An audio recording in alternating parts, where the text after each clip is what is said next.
Halo, assalamualaikum warahmatullahi wabarakatuh. Kembali ke podcast kisah akhlak seorang alim ulama. Kisah indah Ibnu Hajar dengan seorang Yahudi.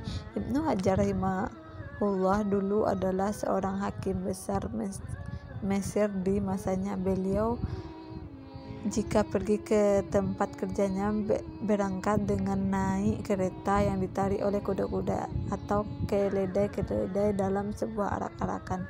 Pada suatu hari beliau dengan keretanya melewati seorang Yahudi Mesir. Si Yahudi itu adalah seorang penjual minyak.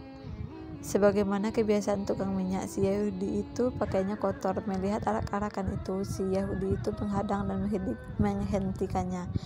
Si Yahudi itu berkata kepada Ibnu Hajar, sesungguhnya Nabi kalian berkata, dunia itu penjaranya orang yang beriman dan surganya orang kafir. Haji riwayat Muslim.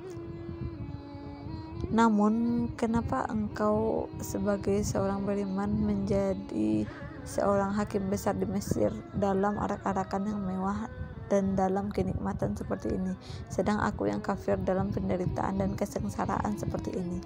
Maka Ibnu Hajar menjawab, aku dengan keadaanku yang penuh dengan kemewahan dan kenikmatan dunia ini, bila dibandingkan dengan kenikmatan surga adalah seperti sebuah penjara.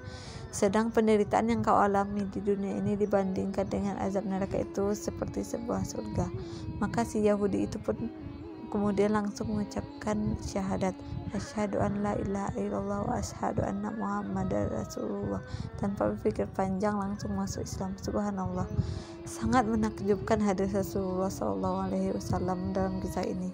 Bahan renungan, Imam An-Nawawi menjelaskan hadis ini, dunia itu penjara orang yang beriman dan surganya orang kafir. Maknanya bahwa setiap mukmin itu dipenjara dan dilarang di dunia ini dari kesenang-senangan dan syahwat-syahwat yang diharapkan dan dibenci. Dia dibebani untuk melakukan ketaatan yang terasa berat. Jika dia meninggal, dia akan beristirahat dari hal ini dan dia akan berbalik kepada apa yang dijanjikan Allah, serupa kenikmatan abadi dan kelapangan yang bersih dari cacat. Sedangkan orang kafir dia hanya akan mendapatkan dari kesenangan dunia yang dia peroleh, yang jumlahnya sedikit dan bercampur dengan kesusahan dan penderitaan.